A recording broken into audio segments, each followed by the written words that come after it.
хүрч болохгүй нөөц мөнгө.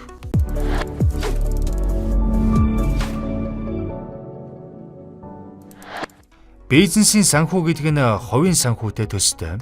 Хувийн санхүү дээрээ бид үнэхээр ямар нэгэн зүйл тохиолдвол үрж болох мөнгө гэж байлгах хэрэгтэй гэж зөвлөдөг. Бизнест яг адилхан.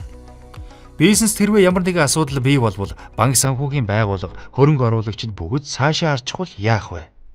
Ямар ч тохиолдолд тэр үед зарцуулах мөнгийг анх бизнес эхлэх үеэсээ л анхаарах хэрэгтэй.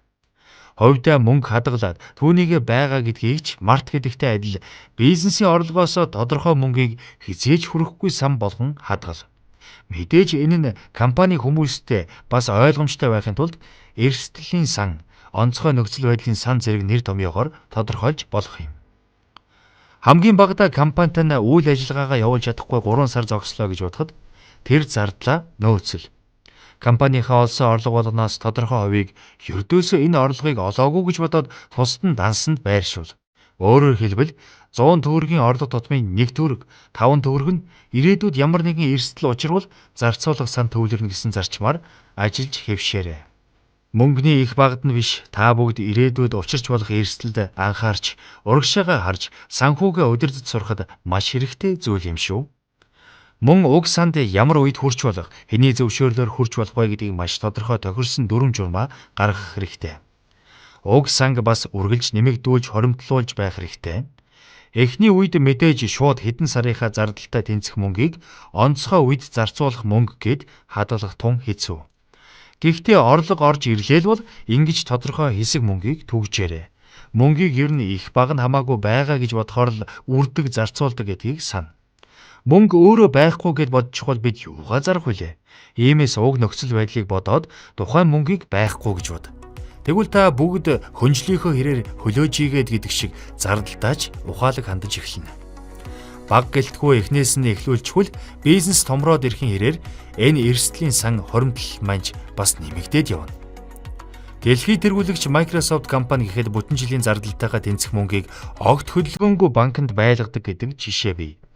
Энэ нөхцөл байдлыг дийлэнх компаниуд мэддэггүй байж байгаад 9 сарын 11 тохиоход 2 цамхагт байсан дэлхийд тэргүүлэгч маш олон компаниуд ухаарсан гэдэг.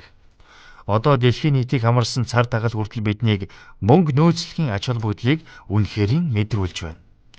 Учир нь үнэхээр асуудалтай нөхцөл байдал тулахад юу бизнесийг аврах вэ? Мэдээж мөнгө л аварна. Жишээ нь COVID-19-с болоод хил гайл хаагдаад түүхийд материалаа татахад хэцүү нөхцөл байдал учирч байна. Энэ үед бизнесүүдийн хамгийн гол анхаарах зүйл түүхийн эд материалын татан авалтаа боломжоор нь нөөцлөх асуудал болж байна. Тэгвэл бид сараар нь бодож татан авалт хийдэг байсан бол 3 сараар 6 сараар нь бодож хийх болвол ямар зүйл хамгийн их дутагдах вэ? Нөгөө л 6 сарын татан авалтаа хийж чадах үйс мөнгө бидэнд байна уу гэдэг асуудал үүснэ. Бид тасралтгүй ажиллагаагаа хангахын тулд онцгой нөхцөл байдал тулгарсан үед зарцуулах мөнгө хэрэгтэй болох гэдгийг та эндээс ойлгож байгаа бах. Нөгөө талаас ямар ч орлого байхгүй бүх зүйл зогссон гэж бодъё. Тэгвэл яаж компани гарах ёстой зардлуудыг дааж гаргах вэ? Яаж өр зээлээ төлж хөрөнгө оруулагч эсвэл итгэж зээл олгосон банкныхаа өмнө хариуцлага алдахгүй байх вэ? Хурцтмал нөхцөл байдал гэдэг нь зөвхөн энэч биш байж болно. Жишээ нь улсын ихтлгүүрт гал гарсан жишээг та бүхэн мэдж байгаа.